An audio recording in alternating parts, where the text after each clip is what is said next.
Nigrim Shillong, which is a northeastern part of India, and it is aptly called as a Scotland of the East.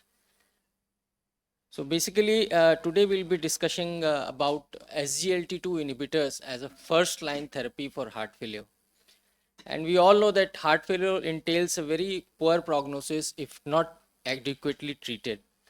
In National Heart Failure Registry of India, where around 10,000 patients were studied across India, the 90-day mortality was up to the tune of 15%. And the mainstay of treatment of heart failure is basically neurohormonal modulation with beta blockers, ACE inhibitors, more recently ARNIs and MRSA. And in the last decade, especially last 5 years, SGLT2 inhibitors have been added to this armament of heart failure medications. And in particular, SGLT2 inhibitors have been shown to reduce all parameters of heart failure care, including hospitalization, kidney disease progression, CV mortality among the patients who are outpatient based and patients who are hospitalized for heart failure. That means the whole spectrum of heart failure patient, be it chronic stable heart failure patient or a patient who recently had acute exacerbation, and even the patients who are hospitalized for a heart failure event, SGLT2 inhibitors are effective.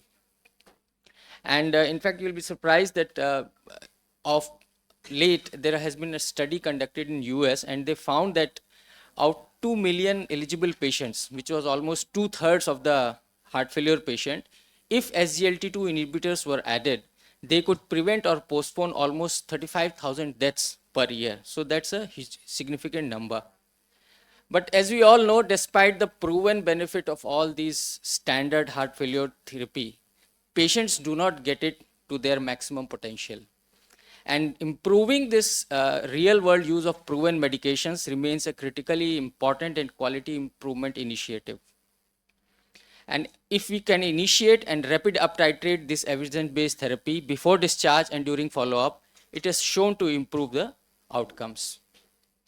Now, my case today is that SGLT2 inhibitors should be a first-line therapy.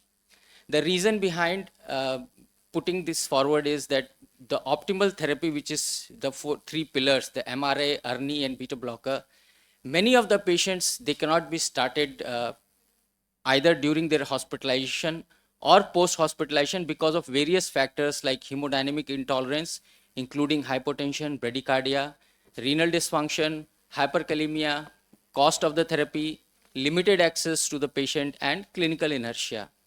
So within these points, in further slides, I would like to argue with you that why SGLT2 inhibitors should be a first line in addition to the established heart failure therapies. Before that, we'll just go through in brief 2 or 3 slides about the existing data about SGLT2 in heart failure. As we know, DAPA, HF, and EMPEROR trials were done in outpatient heart failure patients who are relatively stable. And there it showed almost 25% statistically persuasive manner that it reduces the CV events. The soloist WHF trial, it was done in a relatively sicker patients who just had a heart failure event and were discharged from the hospital, and the SGLT2 inhibitors were started. And it also was a very positive trial, although it was stopped in between due to funding issues, but still it shows almost 30% reduction in CV death or hospitalizations by the use of SGLT2 inhibitors. Similarly, EMPULSE trial was a trial in patients of acute heart failure, patients who were admitted in hospital for an acute event, and it showed that the addition of empagliflozin on top of standard therapy within 1 to 5 days of hospitalization, regardless of left ventricular ejection function or diabetes status, shows a significant clinical benefit. And most importantly, the efficacy was independent of any concomitant heart failure therapy medication. This is the point which we need to remember, that the effect of SGLT2 is independent as well as additive. So these two words are very important, independent and additive. Why you should be started at first? As I said in previous slides, there is a definite lack of starting the standard heart failure therapy in heart failure patients because of the reasons I enumerated. And SGLT2 inhibitors can help us overcome these factors because of the following reasons which I'll be discussing. Number one is that they show very early beneficial effects. In fact, clinical trials have shown that the substantial beneficial effects, which are statistically significant, start to come within days and weeks of initiating the therapy.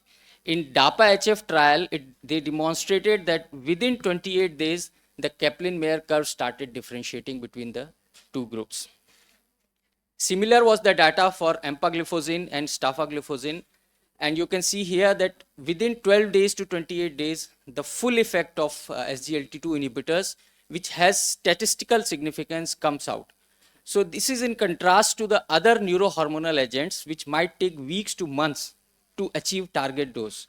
And the most important thing is, with SGLT2 inhibitors, the initiating dose is the target dose. There is no up titration needed. So SGLT2 inhibitors give us a very, very, very early, good, statistically significant effect on CV outcomes if started in heart failure patients. And there was recently a modeling analysis done for which therapy to initiate when, which suggested that the greatest reduction in the risk of cardiovascular death or hospitalization for heart failure, when all 4 foundational drugs are initiated, it is with SGLT2 as a first line therapy. That there are various models, but the model which has got SGLT2 as a first line showed the maximum benefit in CV death outcomes. The second point, first, as I discussed, it is time to act is short. The second point about SGLT2 is excellent safety profile and tolerability. There are 3 major things which come into clinical practice which hinder administration of beta blockers or ARNI or ACE inhibitors or MRA. One is hypotension, renal dysfunction, and electrolyte disturbances. These are the frequent causes which cause the underuse and withholding of neurohormonal therapy. And among all these 3 factors, SGLT2 inhibitors have an excellent safety profile. This single dose, as I said, starting dose is the target dose, once daily administration, no need for titration, and less pronounced side effects as compared to other GDMT drugs. The efficacy and safety of SGLT2 inhibitors is not affected by concomitant administration of any other heart failure therapy. And Emperor Reduced trial, it showed very conclusively that EMPA was effective in reducing primary composite outcomes regardless of background therapy or its target doses. And both the risk of CV death or hospitalization is irrespective of treatment with ARNI. I think.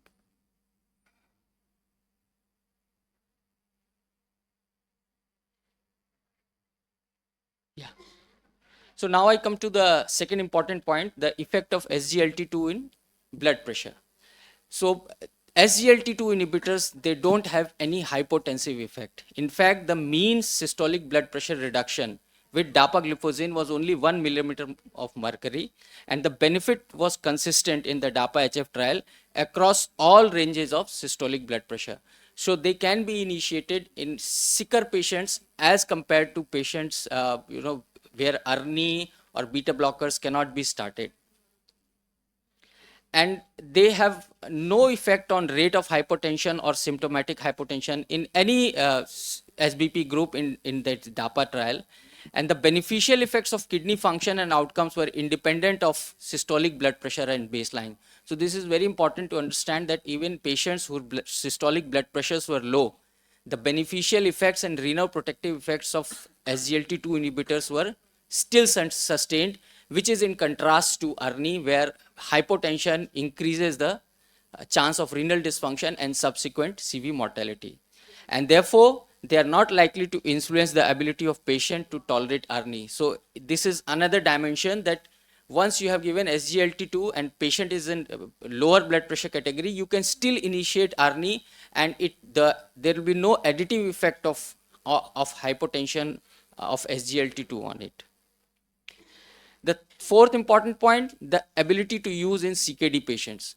CKD often coexists with heart failure due to shared risk factors and pathophysiology, And deranged renal parameters most of the times preclude the use of GDMT and underdosing many a times.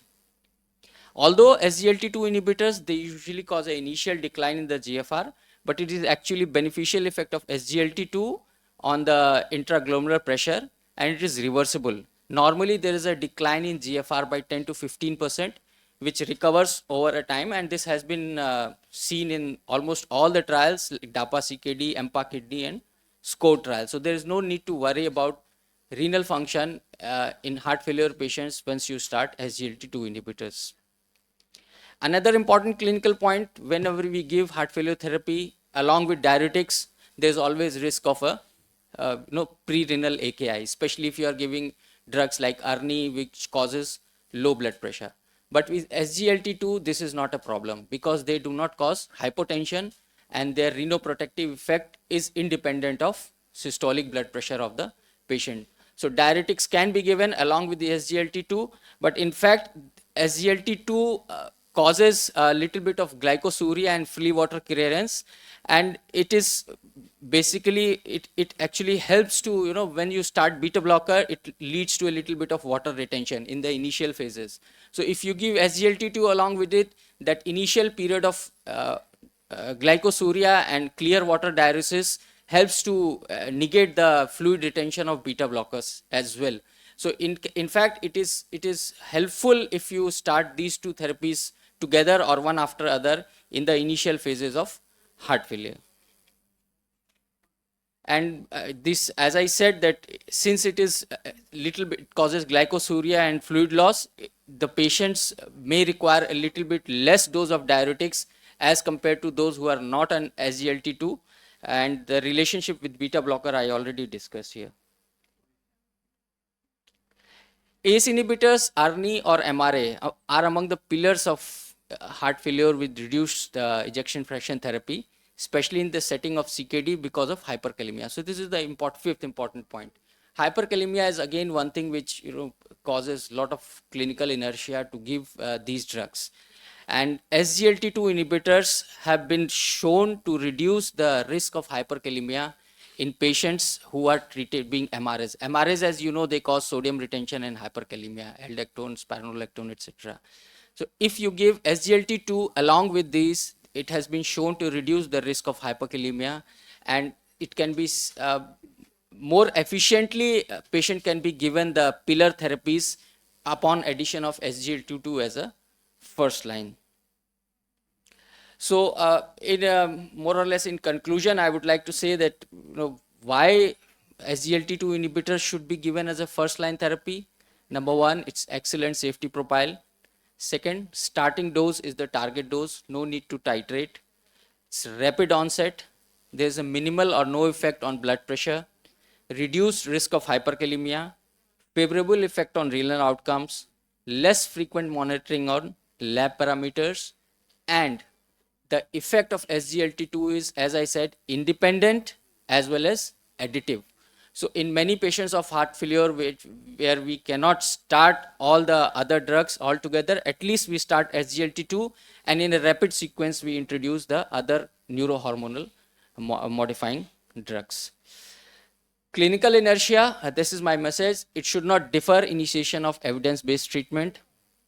And the evidences which I presented, I did not clutter my presentation with a lot of data purposefully, but I presented the gist of the message from those trials, that SGLT therapy should be a foundational therapy for heart failure. There is no rationale in waiting for patients to attain maximally tolerated doses based treatment and following sequential therapy. In fact, simultaneous or rapid sequence initiation of low doses of all causes of quadruple HF therapy followed by gradual up titration is being recommended now, and hence early upfront use of SGLT2 inhibitors is recommended rather than sequencing behind other neurohormonal agents. Thank you very much.